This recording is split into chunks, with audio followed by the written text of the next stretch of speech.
Do you think, when do you think I'll get to host my own studio show? Never. Just my own, with no one When else. when you can harness this,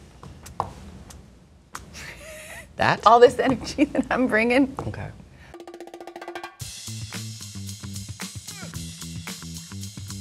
What's up, everybody? Welcome to This Week in MLS, presented by Target. Calen Card, this is our last studio show here of the year. Wow. Crazy. I know. Crazy. LAFC expansion draft, though. We will be in LA next Monday, so don't you worry. And we're also going to be in Toronto for the big event, the main event, you guys. Toronto FC hosting the Seattle Sounders, a rematch from last year's Cup. We will be there. We'll be bringing you some fun content and antics all week. But let's talk about this. Let's talk about this matchup, shall we? I think a lot of people kind of anticipated that it was going to be these two final teams standing.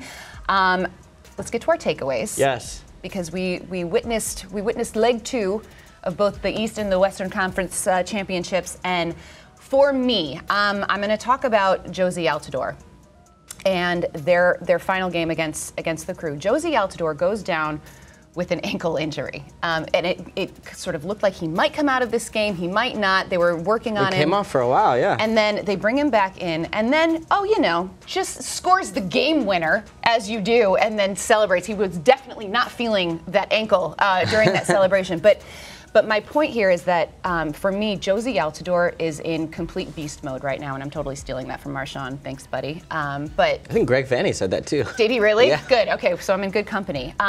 It's been kind of a rough stretch for Jozy the last few months. You know, obviously, the disappointment of not qualifying for the World Cup, the scuffle that he had, the red card, having to sit out leg one, and for me, for him to come up so big in that moment, hobbling on a bad ankle, just shows the fire that he has within him right now. I have a feeling that he is going to be integral in this game. I think that he is out there playing with a chip on his shoulder, something to prove. And I'm really excited to see what he does next Saturday, because I think it's going to be big. I agree. I mean, to be a legend in sports, but in MLS here, takes moments and trophies. Yes. And he's had moments, big ones. He's been the best player in the playoffs the last 2 years, really. All he's missing is the trophy right now. So, yeah, he's been tremendous for them. That goal was so beautiful. Yeah. That little triangle, yeah. that little back heel from Javinko, Yeah. Vasquez just feeding it in, Jozy with the finish. Ooh, I could watch it What a all finish. day, Yeah. all day. Okay, Calen Carr, your takeaway. All right, my takeaway is just that this is a rematch. MLS Cup, it's only happened, this is the third time now. Of course, I've been a part of a couple of these rematches. You have.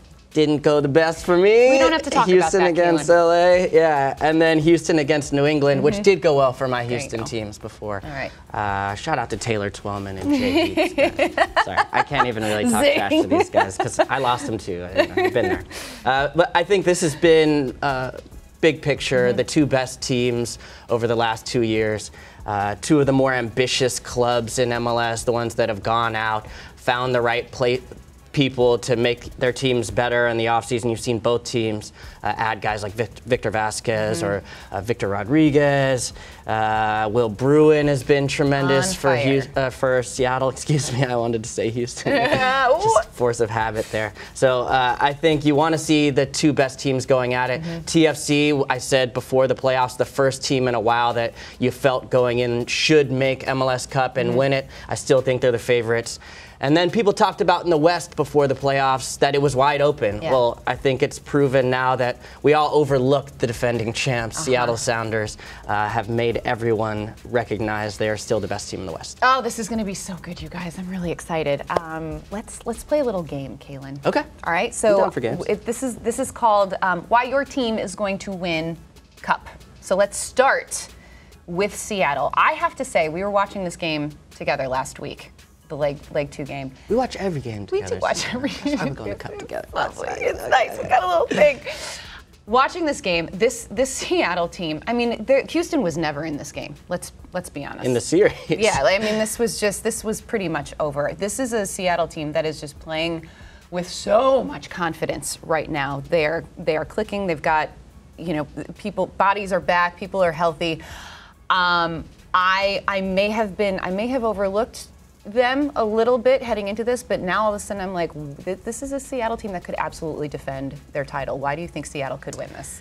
Well, I could tell you, Susannah. Please or do. I could reference the Movement episode that just came out on Seattle Sounders and my sit-down conversation with head coach Brian Schmetzer. Let's toss to that. I mean, if I'm looking at top to bottom, right? So I'm looking at Dempsey inside the penalty box. What is his mentality? His mentality is he's going to score, because that's part of who he is, the fabric of who he is. You know, you talk about Christian or Ladero or someone that plays in the middle of the park. It's their drive to, even though their legs are heavy, to push themselves past even where they might think they could go to help the team win, because those guys are so unselfish. You know, you look at the Roman Torreses, the Chad Marshalls of the world. They've got that mentality of, you know what, guy, I take pride in what I do. They're not going to score today. And you go to Steph, and what is his mentality? His mentality has to be strong, because Tommy Dutra kicks their butt every day in training. So he's got a strong mentality to do what he does best. Schmetz talking about the strength up that spine. That is an experienced group up the middle, and you know, they haven't given up a goal in over 600 minutes. Have not given up a goal in 600 minutes. They pile on 5 goals over. And that's been the difference to I mean, me. I think this team, of the 2 teams in MLS Cup, are the more improved of the 2. And that's been in the attack. Last year, when we were at MLS Cup freezing, which we're about to do again, I remember thinking that there wasn't much in the way of attack. It was all Ladero to Morris trying to hit on the counter and really try and relieve some pressure, because they were under it for a lot of the game. 0 shots on goal, of course. Everyone's made that that comment last year and win a championship. But now they have Clint Dempsey back. That's number 1. Yep. Will Bruin has been fantastic. One of the best players of the tournament. His game has really improved, not just scoring goals, but that little outside of the foot flick there through to Rodriguez. And then Christian Roldan. A year improved. Schmetzer talked to me as well in that interview about giving him the number 10 duties when Ladero was out after coming back with the U.S. men's national team, and he stepped up with 2 big goals in that succession of games. So I think Christian more improved, more weapons. Jovan Jones getting forward. Seattle's a much better team going into this game this year than last year. You said it during our live shows that this Seattle team is better than the one that won Cup last year, absolutely. And so that's, you know, reason to think that they can do this again. Okay, let's flip it around. Let's talk about Toronto FC. You know, this is the team who went on a historic run this year, Supporters Shield winner, arguably the best team in the league. It's easy to make a case for them as to why they can win this cup, but I want to hear it from you, Calen Carr. Why will Toronto be the champions? I thought you just made a pretty good one. I did. And you said they were the best team this season, but I think this team has a case for best team in MLS history. When you look at the players they have, the record they've been able to amass, I believe 69 points. Producer Paul, what was that, 69, 70? 69 points this year. So, I mean, their record speaks for itself. The only thing they're missing is this final moment to culminate in a trophy to be the best team in MLS history. And the one place I think they've gotten better is in the middle of midfield. Victor Vasquez coming in this year has made them a much better team. We talked about it on the goal earlier. Just that little bit of hesitation, composure to allow Jozy Altidore to make that run. That's something that goes unnoticed. And last year, Roldan and Alonso were able to really hunt Ladero. Javinko dropping back into the midfield. They won't be able to really starve that service, because they have to worry about Vasquez. Should open up more space for Jozy and Javinko up top. That triangle is so dangerous. Oh, so dangerous. We saw it. We talked about it. It's it's gonna be good. It's gonna be so good. The one thing is the mental side. I've lost an MLS Cup and then got back the next year. And I know that TFC will have more pressure on them being the home team, but I know from my experience, I remember going the next year and being like, what's the worst that can happen?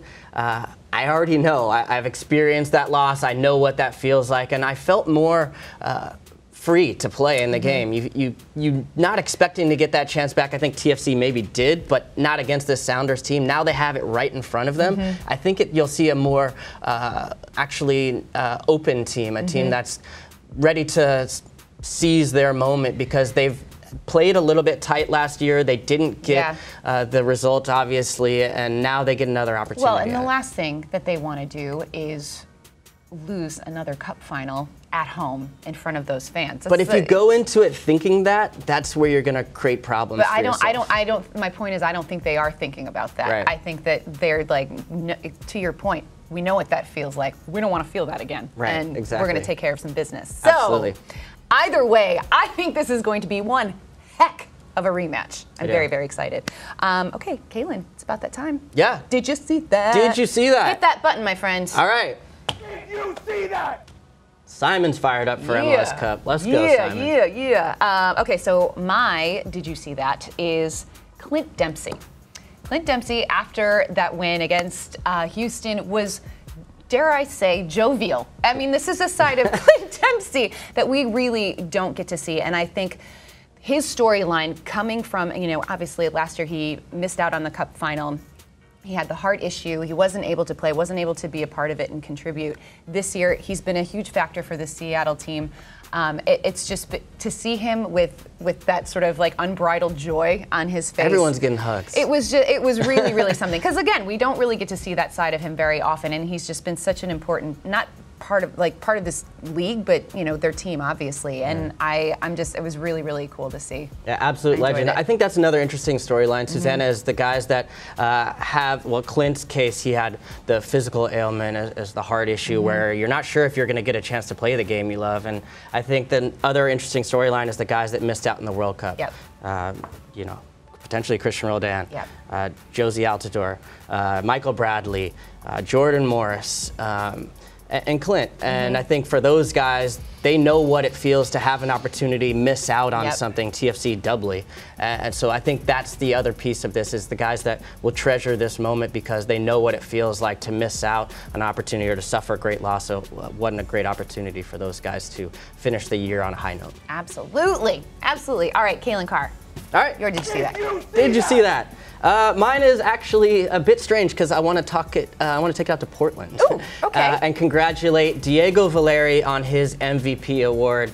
How about a round of applause? Well deserved. Yeah. Well deserved. Portland My fans, goodness. I know you guys are suffering seeing maybe Seattle going for potentially back-to-back MLS Cups and without a coach, I should also add. But this might ease the pain a little. Yes, but Diego Valeri, to me, such a deserved winner. Really the class of MLS this season. I believe 9 games in a row, an MLS record of goals, carrying his team to the top place finish in the Western Conference.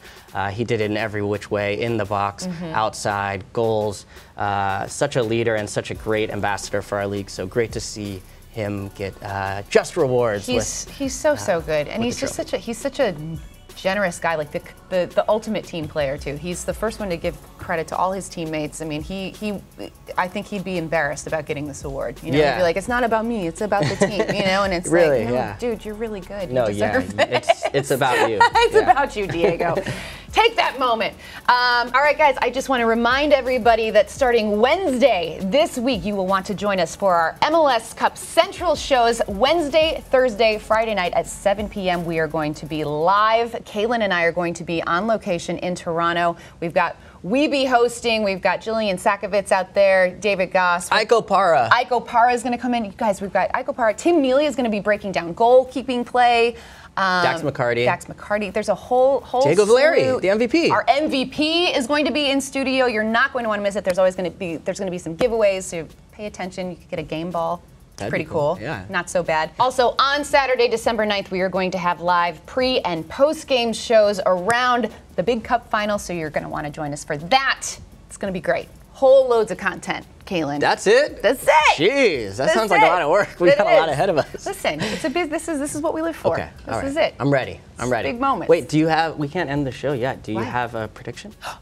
Prediction? Yeah. I do. MLS Cup. MLS Cup prediction. I think I'm going to say, I don't think Toronto is going to lose again. So I'm going to say Toronto wins this one. It is going to be, I want to see goals. So I'm going to say 3-2.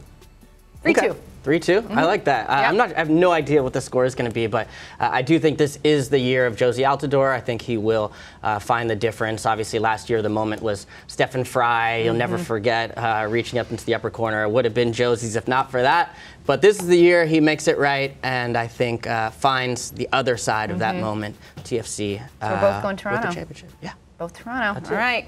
That's good because we're going We shall see. We shall see. I know, exactly. Welcome us with open arms. Guys, thank you so much for watching. We will see you in Toronto.